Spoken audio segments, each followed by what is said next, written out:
Ladies and gentlemen, welcome to another episode of Walk on Wisdom. Thank you guys so much for the response thus far. This is where we take your questions, fan questions, sent into podcast@michaelchandler.com. And I try to give you some wisdom. Been around the world a couple times, a lot of ups, a lot of downs, but the response to this has been amazing. I just got back from New York City at UFC 295 and did a couple events. The sentiment from so many of you that I've taken a couple weeks off of Walk on Wisdom, that you guys are missing them and you guys want them. So thank you guys so much for the response. So if you're just listening to this or someone sent you this, send your questions into podcast@michaelchandler.com. But with that, let's get right into it. First question. Hey, Mike, it's Logan out of Cedar Rapids, Iowa. Lots of love for you out here, man. Been a fan of yours for a while, but I recently just began listening to your podcast. I hear you pointing to your faith frequently in both the highs and the lows of your journey. I'm a recent college graduate, and I can admit that during college, I wasn't keeping God and my faith in the front of my mind.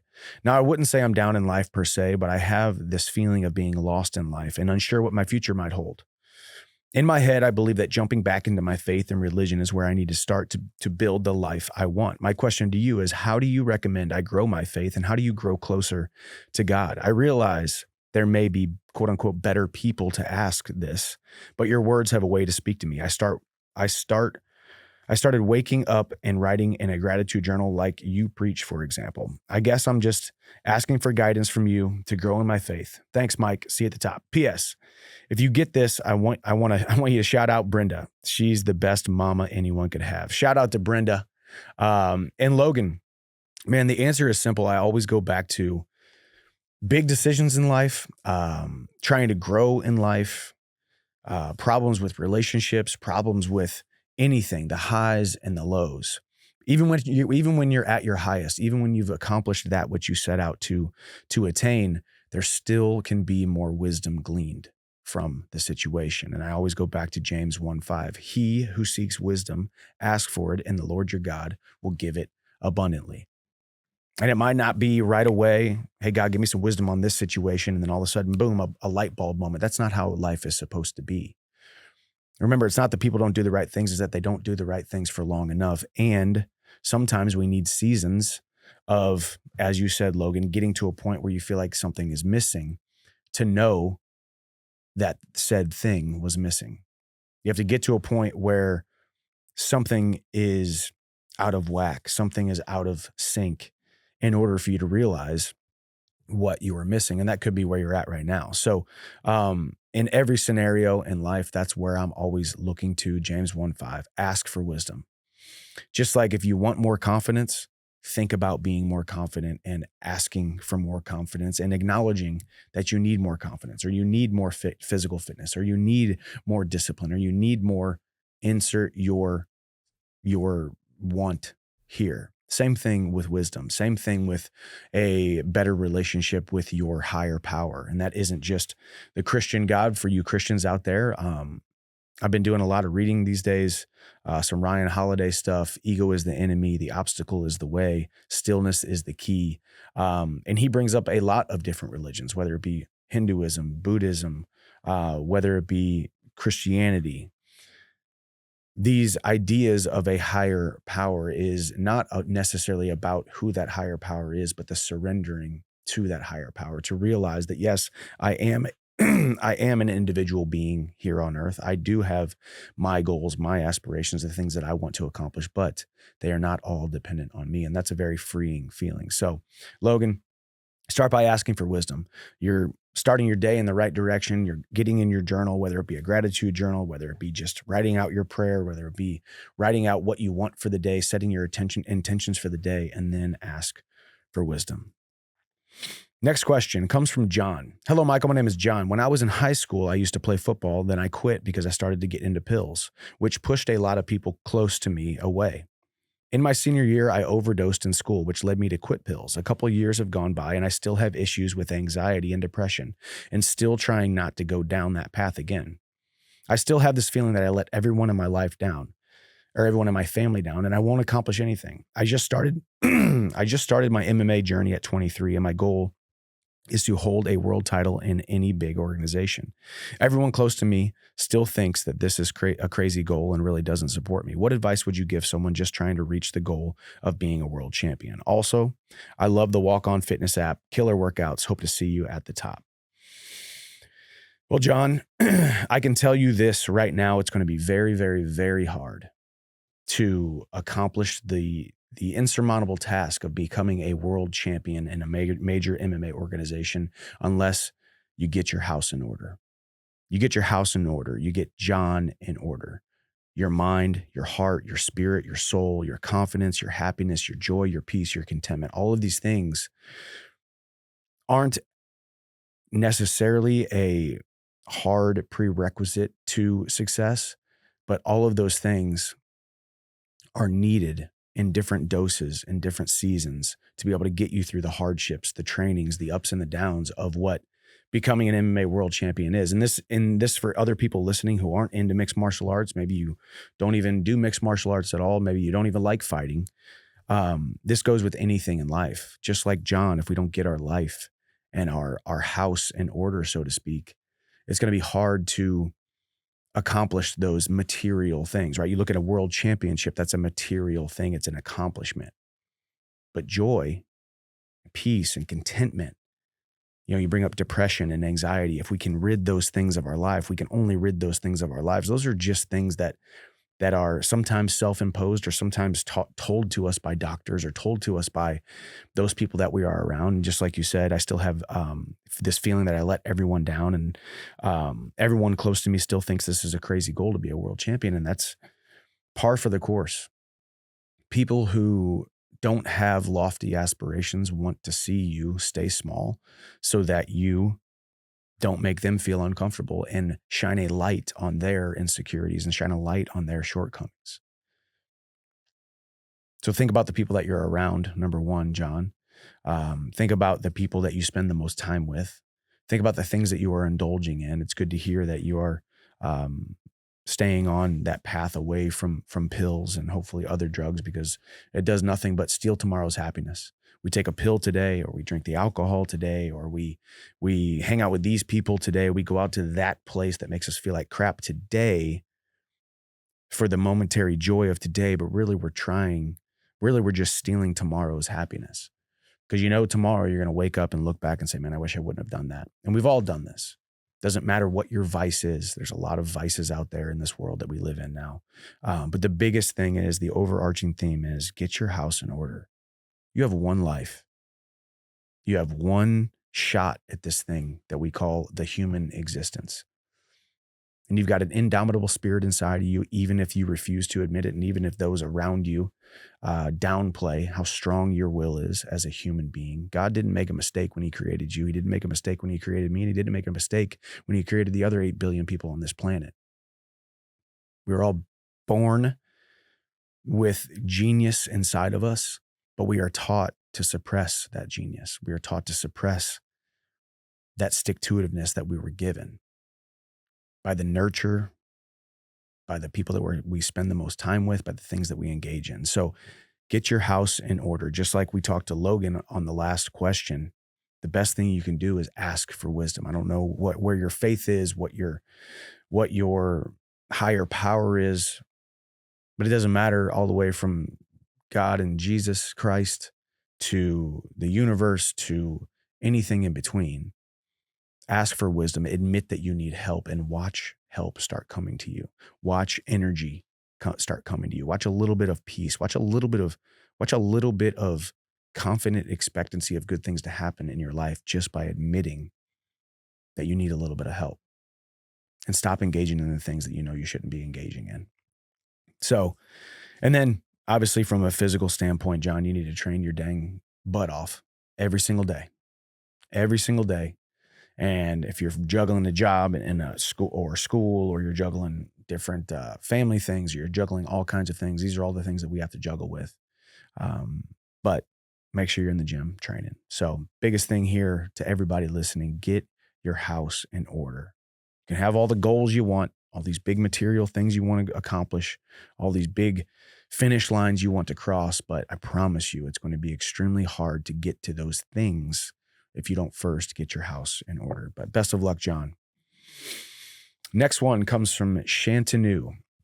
Hey, Michael, big fan of your work inside the cage, but even more of the personality you are outside of it. I'm Shantanu. I'm 23 years old, living in India, about to go to a decent tier 2 college to pursue my MBA in business analytics. I grew up in a rural area, so I was a bit more conservative when it came to academics and career development. I didn't capitalize on a lot of opportunities when pursuing my bachelor's degree, which would have made my knowledge and resume a lot better than it is now. I didn't go out of my comfort zone because I was too scared of other people would have better skills, speaking and academic skills than myself. So I missed out on a lot of the internships and competitions, etc. Never applied to them because I was afraid to fail. I sat at home preparing for exams after my bachelor's for 2 years, feeling depressed. But after cracking a decently competitive exam, I got an opportunity to pursue my master's. But once again, doubt is creeping in that I could have been in so much better place if I did things differently, and I'm afraid I'll miss out on opportunities when I go to pursue my master's. One thing I've always learned from you is accountability, but when I try to be accountable, I get hit in the face with an overhand right of regret. Is this good or bad? If bad, how do I confront these feelings? Thank you and regards, Shantanu. I think this is a phenomenal question. So to everybody listening, especially Shantanu, all you're dealing with is the exact same thing that all of us are dealing with in different seasons of our lives. And that's why I always say, going into a fight, I don't care if I win or lose. I don't care what the result is, because I know I did every single thing right leading up to that. And I had to take some hard lessons, because there has been times in life, whether it be I had an injury, or whether it be I had a lot of stuff going on, or whether it be I have a lot of things outside of the cage I'm dealing with. I had to go through those lessons to know that if I don't leave everything out there in my training, in my discipline, eating right, sleeping right, training right, then I'm eventually going to have regrets. And I've talked about this numerous times. I've put out a lot of content about this, because I think this is a very, very powerful image. And you're seeing it right here in Shantanu's question. Hey, I wish I would have done this, but I didn't. So now I'm farther behind than I am. And now I'm dealing with the person I am today, or the accomplishments that I have today, that are less than I pictured years prior, because I was afraid to fail, or I didn't put the work in, or I didn't apply for the internship, or I didn't apply for the experience. And now here I am wishing I would have. So I think about that 40-year-old me in some arena somewhere, getting done with my last fight and looking myself in the mirror and thinking, man, I wish I would have done X, Y, and Z. Let the older you, Shantanu, you're 23 years old. So you got a lot of life ahead of you, but think about the 40-year-old self. The guy that's laying on his head on the pillow at night. Is he sleeping peacefully, or is he dealing with regrets? Is he dealing with things that he wished he would have done? You see this all the time. And I've actually thought about this one day. I was like, man, I would love to interview a bunch of old people, not to be oldest or ageist, right? But I love spending time with people that are so much older than me, because they sit there and they say things that are so wise, yet they're not even trying to be wise. They're just long in the tooth. They're just experienced. They're at chapter 25 of their life, while I'm still on chapter 3, and I'm thinking, man, you look happy, you look content. Tell me the secret to life, or tell me what your biggest regret is. And most of the time, we've heard the studies, the biggest regret that people have on their deathbed is not the things that they did do, because we can get over those things. I can get over the things that I wish I wouldn't have done, the sins that I committed, the people that I hurt, the businesses that went sideways, or this or that. But the one thing that is a recurring theme is the things that I didn't do, the chances I didn't take, the words I didn't say that needed to be said, standing up when I was afraid to, the regrets of the things that I did not do. And this is exactly what we're dealing with here, Shantanu. But the good thing is, don't put so much pressure on yourself, because you don't need to be perfect. At 23 years old, you don't need to be perfect. You're still figuring it out. Heck, I'm still figuring it out, and I'm dang near 40. A lot of the listeners right now are still figuring it out. People older than me and younger than me. What you realize about this beautiful life of ours, this beautiful journey, is that we're all just a bunch of human beings meandering around this earth, trying to figure it out and do the best that we possibly can in our life, in our career, in our spiritual life, as a parent, as the owner of a company, the leader of a company, or the person in the mailroom at the bottom of the totem pole. It doesn't matter. We're just trying to figure this thing out. So focus on success, not perfection. And don't put so much pressure on yourself today that you again have paralysis by analysis. You sit here and you analyze all the different things. You analyze all the things that could go wrong. You analyze all the reasons why you can't, instead of just giving yourself permission to do something. Instead of just giving yourself permission to say, I can, instead of I can't. And once again, third question, third question of this episode now, where I say, get your house in order. Focus on your soul and your spirit, your confidence, because that is the person that you bring into every internship, every relationship, every meeting, every opportunity. At the greatest moment of opportunity, or at your darkest hour, you have to be able to answer the question, am I enough? And if you don't believe that you are enough, then the chances of you setting out to accomplish something and actually accomplishing it, the chances of that drastically diminish if you don't think that you are enough. So to everyone listening right now who is in Shantanu's situation, which sometimes I can chuckle a little bit, and I don't say it at Shantanu's expense or anybody's expense who's in their early 20s, is, guys, you got your whole life ahead of you. And I promise you, all you have to focus on is operating with integrity, doing the right thing as much as you possibly can, surrounding yourself with great people, and continuing to work hard. And then eventually that hard work pays off. You just have to still be standing there when it does. And ideally, you're standing there with a full heart. You're standing there with confidence in yourself. You're standing there with confident expectancy that good things are going to happen because you deserve it. But you have to earn the right to deserve it. You have to put the work in. You have to flex the discipline muscles, the faith muscles, the confidence muscles every single day. So Shantanu, you are going through, not to downplay it or act like you're not in a unique situation, but what you're going through is what millions and millions of other people in your age bracket are going through. Regrets of things that I wish I wouldn't have done, or chances I didn't take, or I wish I would have put myself out there more, but it's okay. You've got your whole life ahead of you. I'm still swinging and missing every single day. I'm still looking back and wishing I would have done things. It's just the human condition. It's human nature. So focus on success, not perfection. Ask for wisdom and admit that you need help and you need to get better, and watch those things start to come towards you. But best of luck, Shantanu. Next one is from Ash. Hey, Mike, my name is Ash. The question I have is about a situation I find myself in, which I'm sure you have the ability to relate to. I don't want to come across in a bad light, but I am currently dating a girl who has another child from a past relationship. He is a 2-year-old boy. I really love my girlfriend, and I understand she comes as a package with her son, and I completely accept that. His real dad does not make any effort for him at all, so he is completely out of the picture. I feel as if she wants me to be the father figure, but she does not raise him how I believe she should. For example, every time he is naughty, I try to discipline him in a gentle and fair and constructive way, like, please don't bang on the hamster's cage, for the hamster is sleeping. Your toys don't live here. Your toys don't live here in our small kitchen. Can you take them back to your room, please? He will burst out into tears, run to his mommy, where she will embrace and cuddle him. This makes me feel powerless and puts me off the relationship, which frustrates me and breaks my heart. I have tried talking to her about it, but she gets defensive and says he's just a baby, but then contradicts herself, and she's working on being better in that area, but continues to do the same every time. Any thoughts on this? I'm a big fan of you and your work. I wish you and your beautiful family the best future. Well, Ash, parenting is not easy, and different parenting styles are different. And in your unique situation, my first thought that comes to mind is, yes, she does want you to be the father figure. It sounds like, yes, you guys are in love and moving toward that realm of, hey, I need to step up here because it looks like I'm going to step in and step in the gap and fill the gap for for the father that was supposed to be there.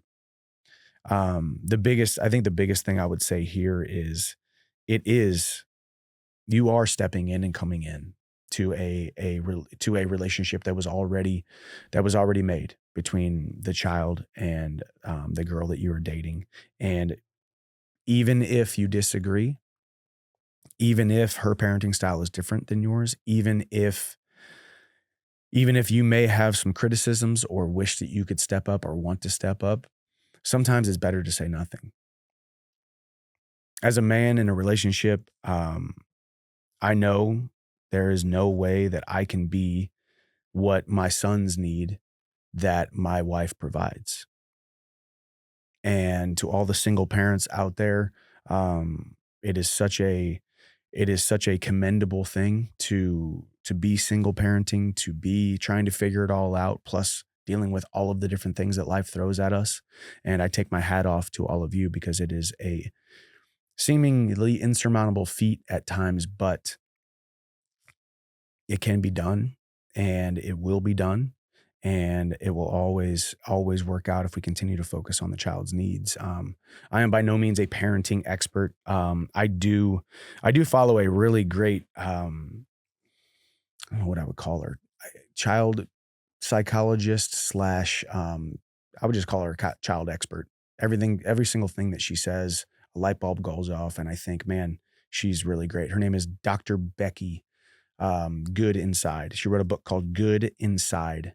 And she talks about the emotions of children and how they're just they are emotional at their core. That's how they're going to respond and react. Obviously, in Ash's situation here, for 2 years there was no man in the picture. It sounds like, and the child needs a father. And I think the best thing that we can do sometimes as men is just bite our tongue and not try to force things.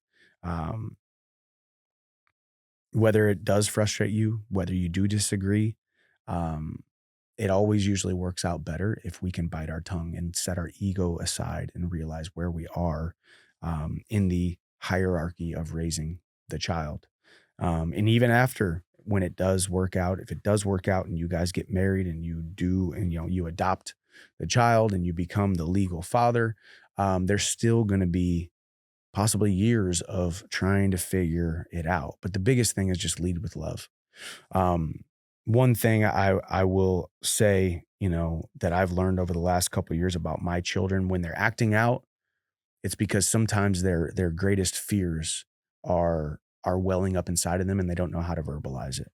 Um, if myself and Hap have a disagreement, he's a 6-year old, almost a 7-year old. If we have a disagreement, or for instance, if he was to say something like, "Get out of my room. I don't want you to be in my room. I don't want you in here, blah, blah, blah," or "I don't want you in here." Does he really mean that? Or is he really just trying to manifest his greatest fears? What if his greatest fear is me leaving, right? Because he loves me. I'm his Superman. I am his rock. So in those kind of scenarios, I don't get up and leave and say, "All right, see you later. You don't want me in here, I'm out." Like I would if a grown adult did. If a grown adult did that, I'd be like, "Okay, man, I'm not going to waste my time here. If you're not emotionally mature enough to be an adult in this scenario, I'm out. I got a wife, I got kids, I got other stuff, bigger fish to fry, so to speak." But for a 6-year old, for a 3-year old, for a toddler, for a very, very young child, a lot of times they're really just verbalizing their greatest fears. So in a scenario like that, I don't leave. I might stay right there in the doorway and be quiet, hold my tongue. I might walk over to him, give him a nice big hug, squeeze him, let him feel the love, physically feel the love, because a lot of times they're just verbalizing their greatest fears. So that's a little bit of parenting tip. And I did actually learn that from Dr. Becky. So Dr. Becky Good Inside. And she is a female child psychologist. I don't follow a lot of um, people in that realm, but she has been one that has been absolutely awesome. And I have not read her book. I'm not going to claim to read her book. My wife does have it, and she's still finishing it. And maybe someday I will read it. But following her on Instagram was a very great follow. But Ash, bite your tongue. Any husband out there, even if they are your biological children, sometimes it's better to just bite your tongue. So take stock in how often you are biting your tongue, not sacrificing your needs, not sacrificing your wants in all these different scenarios, but biting your tongue and saying less, because sometimes silence is the greatest love that we can show. Good luck, Ash. Next one from Quack. Hey, Michael, thank you for this podcast. It really helps during difficult times. I have a question for you. In 2017, I got diagnosed with a brain tumor and got depressed. My family and friends didn't really support me emotionally during this period, only my girlfriend. In 2020, the brain tumor was removed, but I don't have any friends anymore and don't speak to my family anymore. Now I don't trust people anymore and have a hard time making friends, and sometimes I feel very lonely and don't want to live anymore. Do you have any tips or lessons for me to stay positive and trust people again and have a happy life? Thank you, champ. Good luck with your Conor McGregor fight. Regards, Kwak from the Netherlands. Kwak, man, that's a tough one. Number one, it's good to hear that the brain tumor was removed, and it sounds like health-wise you're doing okay. But I can't imagine what that would do emotionally and spiritually going through something like that, especially feeling abandoned by those who are supposed to love you, those who are supposed to be there for you, those that you're supposed to be able to lean on in trying times. And sometimes, I talk a lot about, and I've already talked about it so far in this episode, if we work hard and we do the right thing and all these things, but one of the biggest things is surrounding ourselves with the best people possible.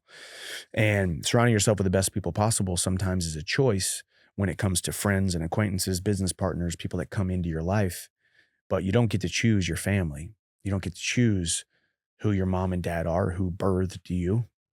You don't get to choose who your grandparents are. You don't get to choose who your brothers and sisters are. That is what you sometimes get blessed with, and some people probably feel like they got stuck with. And we can play this comparison game and the rights and wrongs game of looking at other scenarios and other families and wish that we had a different one, a better one, a one that suited us more. And it's tough. It's very tough if your family and friends didn't support you emotionally during that tough period, only your girlfriend. Um, and then now having the tumor removed, and then you don't really speak to the family or friends anymore.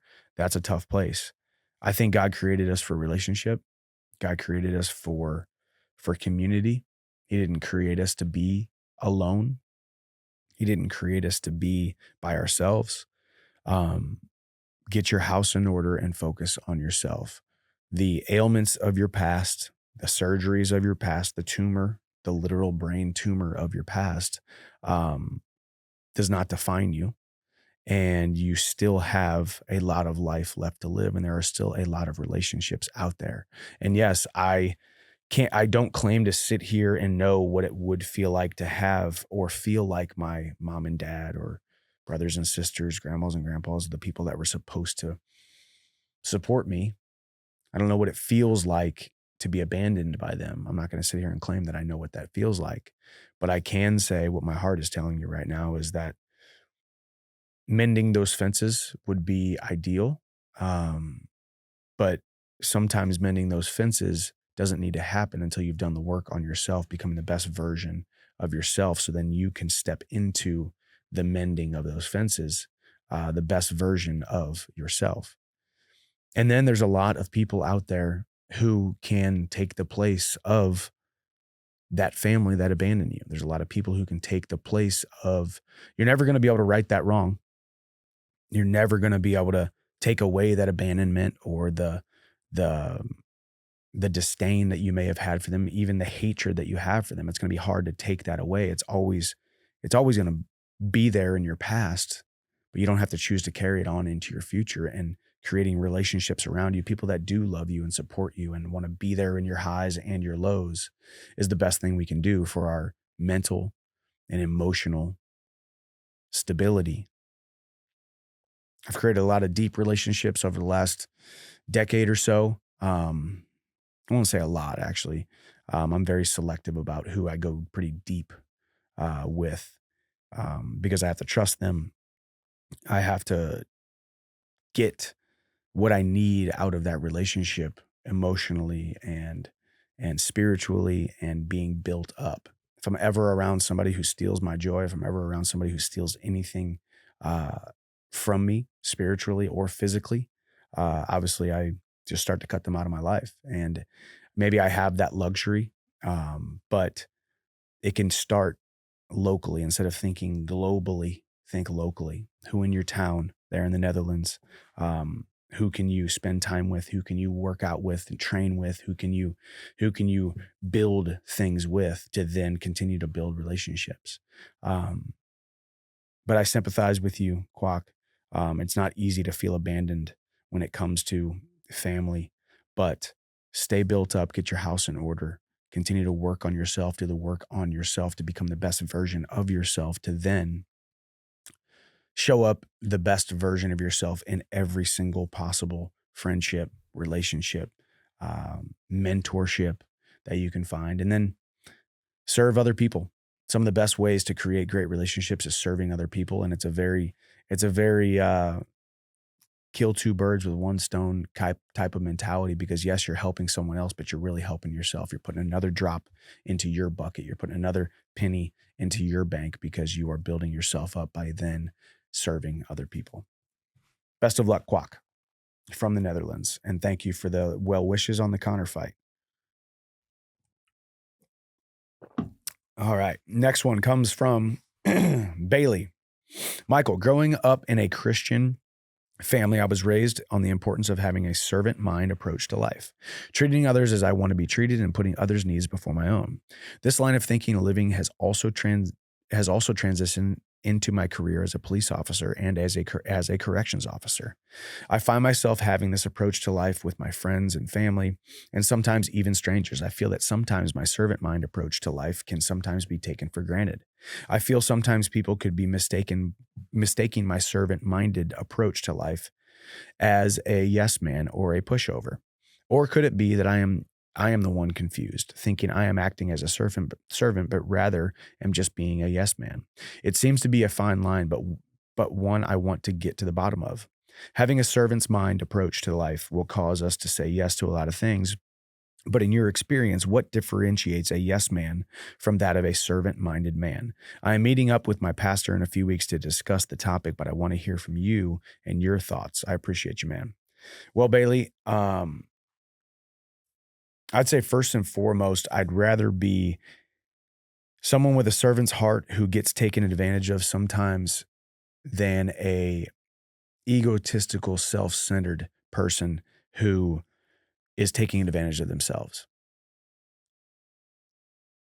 I'd rather be someone who serves others and sometimes gets left out to dry, or sometimes gets slighted, or sometimes gets that feeling, that icky feeling that we got taken advantage of. I'd rather be that person than someone who gets the icky feeling by the self-induced self-servant mind.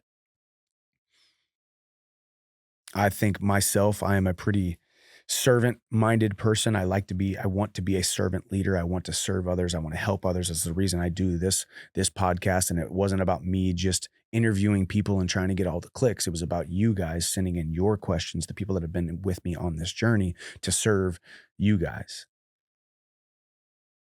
I try to take that approach in a lot of different areas in life. But always think about this. The alternative is something that I would not want to be living a life of. I'd rather be a servant-minded person, or maybe even a yes man sometimes, to be taken advantage of sometimes, to be standing there with my hat in my hand, than someone who never serves people. Now, with that being said, let that be the foundation of the answer to this question. And anyone listening right now who feels a little bit of that pull on their heart, a little bit of tug on their heart, and say, maybe I am a little bit selfish. Maybe I don't serve enough. Maybe I don't go into every interaction trying to serve others. Let that be a tugging of your heart to maybe start to add that to your list of things that you want to get better at. Now, with that being said, being a yes man and a pushover can also lead to self-induced shame and self-induced guilt, because there's nothing worse than feeling like you gave so much time and energy and effort when you could be working on yourself or building something else, It's a tough feeling to feel that way. So the biggest thing I would say too is just asking for wisdom. Being a servant leader doesn't mean you say yes to everything. You say yes to the right things when it makes sense, when it makes sense for the greater good. There's times where I do things that are absolutely ROI negative, return on investment negative. Whether I spend way too much time serving people, maybe I spent way too much money serving people, maybe I spent way too much time on resources, um, serving other people, and it's ROI negative. But in a lot of ways, it's ROI positive because of the feeling that I get by serving others. Um, it sounds to me too, if you're a yes man or a pushover, you got to ask why you're doing things. Are you doing it? Are you doing it because of the feeling that you get that serving others, the smile on their faces, their joy, or their upward trajectory, helping them in their upward trajectory in life? Or are you doing it because you feel obligated to? Or are you doing it because of an insecurity that you need to deal with? Are you doing it because of a lack of self-image that you need to deal with? Maybe it goes all the way back to whenever you were a child and you were coerced into giving the kid a piece of candy in elementary school. You were coerced into, okay, well, maybe they'll like me if I dye my hair. Maybe they'll like me if I wear the jeans like them. Maybe I'll like them or maybe they'll like me if I get this pair of shoes, or if I do this thing. Maybe it's those things that you haven't dealt with. I'm not just talking to Bailey here. I'm talking to everybody. I'm even talking to myself. I know I have my insecurities of the past, my insecurities of those those pivotal years in middle school and high school, when you start to kind of hit puberty and become a man. You start to think about what being a man really is, what being a leader is, or what being a person on a sports team is, what being a kid in class is, whether it be, do the girls think I'm cute? Do they want to date me? Or am I tougher than these guys? Am I good at wrestling, football, whatever it may be? There's 1,000 things of our past that we need to continue to think about, to help us when we look in the mirror and say, I'm proud of that person, or that person needs a lot of work, or that person needs the validation of others in order to be content. So, Bailey and everyone else listening out there, a servant, a servant's heart, or a servant leader is always better than the alternative. Selfish, self-centered, egotistical narcissist who only thinks about themselves. It's absolutely a better alternative than that selfish person. But continuing to ask for wisdom in every single scenario, and only giving your time to the people that deserve it. Having a servant's heart doesn't mean you serve everybody. Having a servant's heart means you start to mature, you start to grow, and you start to realize that not everybody deserves to be served. And that might sound harsh, but not everybody deserves to be served. If they're at a time in their life where they bring more negativity toward you than they do positivity, when they take from you more than they give to you, or they take from your bucket more than they fill your bucket, maybe they don't deserve to be served. And I'm not saying in the actual literal lifelong sense that they deserve to be served, because everyone deserves to be served. But in certain seasons, certain people don't deserve to be served. So Bailey, you're the man. I hope that helps. Keep that servant's heart, and everybody out there who has a servant's heart, and everybody out there who feels like they're a little bit selfish, start to question that a little bit. And keep that servant's heart, and just start being a little bit more selective. Call it a selective servant's heart. Tell yourself that I am a selective servant for the next 6 weeks. Do a 6-week challenge where you're like, you know what? I'm going to be better at saying no, or I'm going to be better at not giving my time. I'm going to be better at, I didn't like the way I felt last time I did this with this person, or for this person, or at this place, or with this thing, or insert your scenario here. I didn't like the way I felt last time, so I'm not going to do it again. And then watch something else come to you to where you can go serve, and it actually serves you as well. You're the man, Bailey. Keep that servant's heart. Next one comes from Carson. Hey, Michael and team. I've watched most of the podcast, and I am a longtime fan of MMA. I have a question that I don't remember being covered in depth, but it may have been touched on. Have you ever felt imposter syndrome? To add a little context. I'm 21 years old, college dropout, neither parents in the picture, and live in a small town. I have been training to fly planes and to obtain my pilot's license and eventually become a commercial pilot. My biggest issue is imposter syndrome. I have been in flight school and have flown for a year now, but I still feel like I don't belong. Not in a I don't like this context, but more of a I don't feel qualified or smart enough to be doing this context. Even though on paper I'm just as qualified as any of my peers. If you could touch on this, it'd be greatly appreciated. One more thing. I have some trouble with loneliness. As I prefaced, I'm 21, live in a small town of 300 people, and my ex left for college about 2 years ago. We broke up shortly after, and neither of my parents are in the picture because they struggle with addiction. I know you have given breakup advice, and it has helped me tremendously, but I'm struggling with the general loneliness and not so much the breakup. Thanks in advance to anyone who took the time to read this. And Mike, can't wait to watch you sleep, McGregor. Well, Carson, there's a couple different things going on here. We'll talk about the relationship stuff first. Yes, the feeling of loneliness has everything to do with you and not them. Um, Anytime that we feel loneliness in life, it wasn't because someone necessarily left us. It's because someone left us, but we weren't built up enough to be standing here 10 toes down, standing here tall as ourselves to be content with the person that we are. Now, with that being said, in the very beginning of your question, you talked about college dropout, both of your parents struggling with addiction. Neither of your parents are in the picture. That's a hard road to walk, and it's a hard mountain to climb. So let it motivate you. Let it remind you that people in your situation have scaled to crazy heights, have flown extremely high, no pun intended. But Carson, you're still 21 years old. You're still very, very, very young. Maybe it is the college degree that you never got that maybe you should go back and get. Maybe it is relationships in your past that you need to mend. Maybe those relationships need to completely stay away from you and you need to create new ones. But being in pilot school, being in school with people who are obviously focused on or interested in the same thing that you are, it sounds like you got a bunch of friends in that classroom, a bunch of friends in a bunch of like-minded individuals in your program that you haven't taken advantage of yet. And maybe it's the imposter syndrome of being a little bit afraid that you don't deserve friendship, you don't deserve relationship, but you do. Somewhere right now in your school, somewhere right now in your program with the people who are interested in the same thing as you could be your best friend, the person that you can lean on, the person who has very similar goals and similar aspirations. But when you're dealing with loneliness, you're obviously dealing with, I don't deserve happiness in a lot of ways.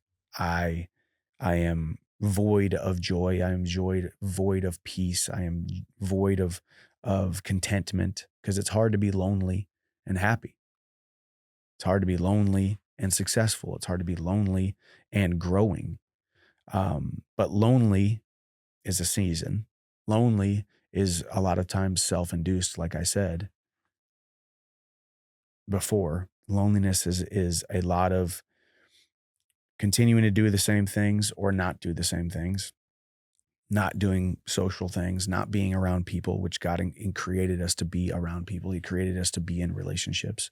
So think about that. Don't think about, well, I am in this small town. I am a college dropout. I am a quote unquote failure in certain areas. And I don't feel like I deserve to be or qualified enough to be around these people. Because that's obviously kind of the undertones of this question. Don't think about that. Pull yourself away. 30,000 foot view. Once again, no pun intended here, but 30,000 foot view that God created you to be seeking relationships. He created you to be seeking community with like-minded individuals who build you up and add to your life. And really, if you're not pursuing those things, you're really doing yourself a disservice. That doesn't mean you need to go out and talk to every Tom, Dick, and Harry and try to become friends with everybody, but having an open mind and an open heart. And I realize there's wounds of your past with your parents struggling with addiction, your parents not being in the picture. There's a little bit of an abandonment going on there. So with abandonment comes, I don't deserve. If they were going to abandon me, then everybody else is going to abandon me. Or me and my girlfriend broke up and now we're not together anymore. She went off to college and she abandoned me. So I don't mean to downplay it, but you were created for more than that. You were created for deep, long-lasting, fulfilling relationships. So open your heart to that. Think about that. Pray on it. Meditate on it. Visualize it. Whatever it is that you need to do to open your heart to relationships, friendships. And they could very well start out as, hey, we're going to hang out and drink coffee and only talk about flying planes. We're going to hang out, have dinner, and only talk about this big test we got coming up. We're only going to talk about this big simulation that we have to do in a couple weeks. But just open yourself up and seeing the beauty of life and seeing the beauty that there are a lot of good people out there. There are a lot of very, very beautiful souls out there, and there's a lot of bad ones. We live in a world where there's a lot of bad ones. And there's drugs, and there's sex, and there's temptation, and there's everything out there. And there's deceit, and there's people screwing people over, and there's people stealing and lying and cheating. It's out there, and we have to battle through it. But the older I get, I know that stuff is there. Yet, the older I get, the more I realize how many absolutely beautiful souls there are on this planet. I just did an event a couple weeks ago, and I spent some time with someone. I won't name his name, but he flies overseas and he goes to the most ridiculously evil, nasty, horrible places on planet Earth. War zones, women and children being things done to them that a human being should never have done to them, and also another human being having to see. And someone asked him, hey, after seeing all that stuff, after seeing the worst of humanity, how do you stay positive? How do you not let it make you just want to end it all? Why does it not make you want to just completely write off the human race? And his answer was simple. It's what I have to do because I love it, because I was called to do it. This is what I get to do. And just because I see those people do those things to other human beings doesn't mean that I have to think that just because that evil exists doesn't mean I have to think that that is the majority. If you got dropped into the middle of a war zone, you'd look around 360 and you'd think, okay, if this is a sample size of what human beings are, you'd have no choice but to think, man, okay, this is how human beings are, and we have no chance at happiness. But then when you can pull yourself out, come back to America, wherever you are, whatever town you're in, whatever house you live in, whatever land you live on, whatever city you live in, and you go out and talk to people and have normal conversations with people, you realize, okay, that's in a vacuum over there and in a vacuum over there and in a vacuum over there in these different parts of the world. But it's not everyday life. So I say that to everybody. I know that was a little bit off. It was a little bit off a tangent off of Carson's question, but I think that that's something that needs to be brought up. See the best in human nature. Even if people have left you, abandoned you, screwed you over, messed you up, taken from you, lied and cheated and stole, that there's a lot of really great people out there, and God created us for relationships. So Carson, I hope that helps. And I hope that helps with anybody out there struggling with loneliness. And I don't mean to call you out and act like what you have gone through should not warrant you to feel lonely. But what I am saying is a lot of time loneliness is self-induced, because your joy cannot be stolen unless you let someone steal it. You can never be abandoned unless you let somebody have that power over you. So good question, Carson, and best of luck. Next question comes from Nathan. Hey, Michael, my name is Nathan. First of all, I'm a massive fan and love your work inside and outside of the octagon. Your mentality and approach to situations really speaks to me on a deeper level. In November, I'll be a father for the first time. His name will be Cole, and I am over the moon to be a father. I wasn't close to my dad, nor was he a good role model. What advice do you have for being able to share with me in terms of being a first-time father? I would love to hear your wisdom and experience. See you at the top. Well, Nathan, based on what I think was November, you may already be a father. You may have just watched I don't know if it was we don't know the sex of the baby, but you may have just had your son or daughter. But my advice for first time fathers is pretty simple, and it always starts off with, it's going to be one of the hardest things that, if you care, let me preface this, if you care, it's going to be one of the hardest things that you ever have to do, because I can neglect workouts, I can neglect businesses, I can neglect friendships, I can neglect things that I've thrown myself into. I can even neglect things that are extremely important, even neglect my relationship with my wife. And it wouldn't be the same type of guilt that I would feel as if I was neglecting my child, because the child is just so innocent. And once again, like we talked about in one of these previous questions, we don't get to choose who our family is. But you chose to be a father. I chose to be a father. It was a choice that we made, but the child didn't choose that. So if you care, it's going to be one of the toughest things that you ever have to do. And it's a constant juggling act. And I go through it every single day. But the good thing is, trying to operate to be the best father that you can, always, day after day, brick by boring brick, grows into a great relationship and a very healthy, confident, happy, mature child if we put that time in, if we put the emphasis on it. And just like I've said, my kids think I'm a superhero. My kids think I am the man. I can do no wrong. They think I can pick up my house and throw it a block. They think I can do these superhuman things because that's what children do. I think it's such a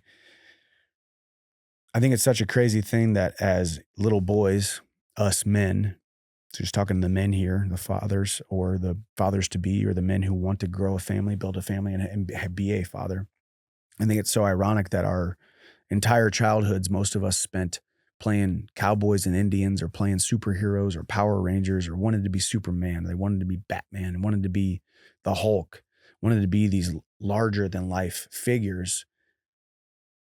Yet we don't realize that we actually are even more larger than life than those fake action figurine figments of people's cinematic imagination. We are bigger superheroes than all of those to our children.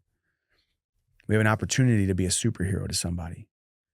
We have an opportunity to be the knight in shining armor, the savior, the rock that they lean on, their shield in the storm. We have that ability because we have a child, and that child is always going to, unless we mess it up, unless we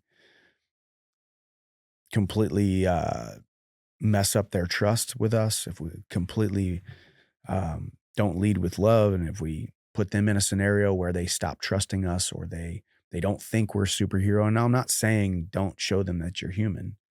I think one of the most important things as men we can do, and as a father, Nathan, at being a first-time father, you have a newborn, but in a couple of years, one of the most important things you can do is say, I'm sorry. One of the most important things you can do is humanize yourself. One of the most important things you can do is talk about your failures. One of the most important things you can do is apologize when you've done something wrong, or point out the things that you wish you would have done better. because seeing you verbalize that and humbling themselves sets the bar even higher, because we think, and I do this with my mixed martial arts career all the time. You got all these guys out there who want to act, they don't want to ever talk about their losses. They don't want to talk about their shortcomings. They don't want to talk about anything embarrassing. They don't want to wear their heart on their sleeve. They don't want to air out their garbage. And I talk about that stuff all the time because I think, in a sense, we think that it actually diminishes our brightness, but actually I think it increases it. Because the more operating with humility that you can have in every different scenario, the more you humanize yourself and the more people can actually relate to you. And that's not just in my career, that's actually as a father as well. I probably apologize to my children. Well, my son Ace is still too young to have actual conversations right now, but I apologize to Hap dang near every day. There's something that I could apologize for or humanize myself with, or be sweet when he expects me to be harsh discipline. Hold him accountable, of course. Don't let him slide. Don't let him cut corners. Don't let him get comfortable in this life that we have. Let him know that hard work needs to be put in and accomplishments need to be earned, but be hard on him where I need to be hard on him. But show him the grace, show him more grace in the times where he would expect the lack thereof. So Nathan, and to any father out there, any man struggling with, man, this father thing is freaking hard, man. It really is, but it is the most rewarding, most amazing thing that we can ever go through in life. Being in charge of another human being, being in charge of their future. I think sometimes we downplay it. Sometimes we think we can just make a baby, and as long as they stay alive, they'll be all right. But just because they're alive doesn't mean that they're really, really living. And it's up to you to make sure they're really, really living. It's up to you to speak things over them. It's up to you to speak things into them. It's up to you to show them a good example. And you're not going to be perfect. Once again, the overarching theme in everything I talk about is don't put so much pressure on yourself to try to be perfect that you miss being remarkable. You miss being successful. Focus on success, not perfection. I can't tell you how many times I've laid in bed at night and my wife and I have something that we talk about. And I'm like, man, I wish I would have done that better. Man, I wish I would have been sweeter here, or more patient here, or more kind here. Or I wish I wouldn't have been so lazy here, and I would have gotten up and done this or done that and been a quote unquote better father. It happens. It's going to happen, and it could happen every single day. But pat yourself on the back and show yourself that grace, that if you do have those thoughts and have those feelings, it's probably because you care. I'd much rather take the person who might deal with a little bit too much, a little bit too high of a standard for themselves, where they're constantly thinking, man, I wish I would have done this better as a father. I'd much rather take that father than the one who never, ever thinks they did anything wrong, who never, ever apologizes, who never, ever really takes a look at what being a father is and not realize that it's the most important job that they will ever have in their entire life. Even more important than being a business, a world champion, rich, millionaire, giving them houses and giving them a shelter and giving them cold drinks and hot food and full bellies and warm pajamas. It's the emotional stuff that you give them. It's the soul filling things that you give them that are most important. And last thing I would touch on, and I know I don't want to sound contradictory here, because like I said, being a father is the most important job that you'll ever have in your entire planet. Sounds like it's even more important than being a spouse. But when it comes to the spouse, number one, you made a commitment to that spouse first. And number two, and probably more important, having a good relationship with your spouse is one of the greatest and best gifts that you can give to your children. So think about that. You're serving your children by serving your spouse. Even when you leave your child, even when I tell Hap, Ace, I'm taking mommy on a date. I'm not going to be with you. I'm not serving you tonight, but really inadvertently, I am serving you because I'm leading by example and showing you that me and mommy are on the same team. Mommy is my best friend. Mommy does deserve to be celebrated. Mommy's bucket does deserve to be filled.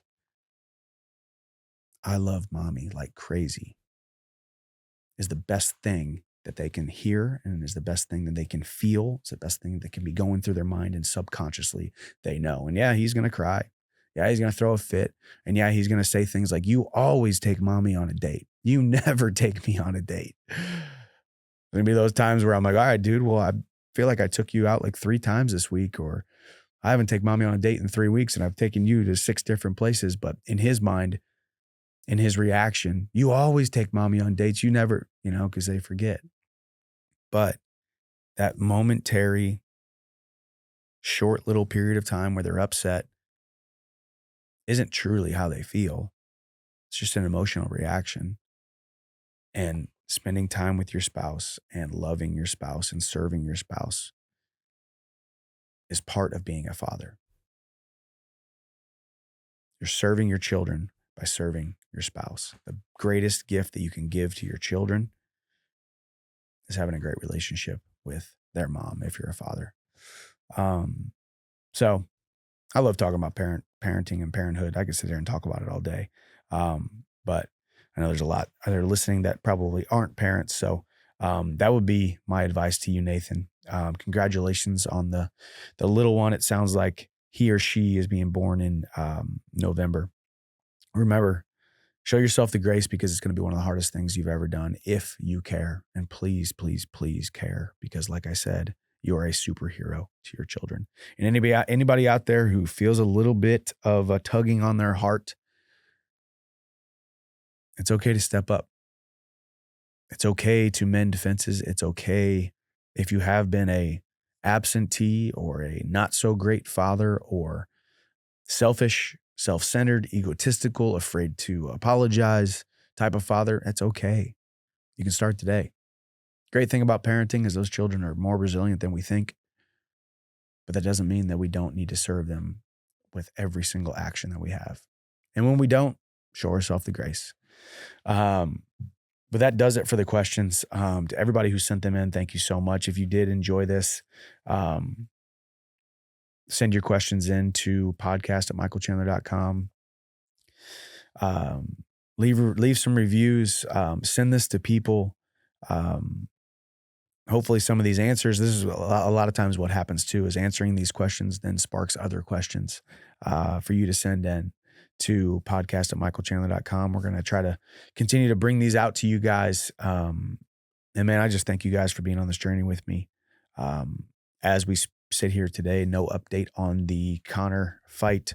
But everything has been announced up through March. So the next thing they're announcing is in April. So that's what I'm hoping for, but we'll see. But as always, like I said, thank you all so much for being with me on this journey and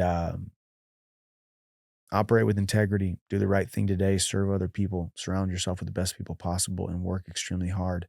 Because I just sparked something in me real quick to remind myself, because I think I would be I would be doing you guys a disservice if I didn't bring this thought to you guys. I just left Madison Square Garden a couple days ago, and my picture is in the hallway at Madison Square Garden. And I don't say that to impress you, but I say that to impress upon you that if this little old guy from a little old town who was taught to do small, small things can end up with his picture in the hallways of the world's most iconic arena, then think about what you can accomplish. The stories that I told myself of the past, the stories that were told to me by other people about me, the self-imposed limits and shackles that were put on me, I was able to break them. I was able to shatter the glass ceilings. I was able to get where I'm at, and we ain't even close to being done yet. We ain't even scratched the surface yet. So like I said, I don't say that to impress you, but I do say that to impress upon you that great things can be accomplished.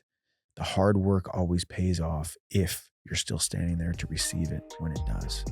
I love you guys. I appreciate you guys. Walk on. I'll see you at the top.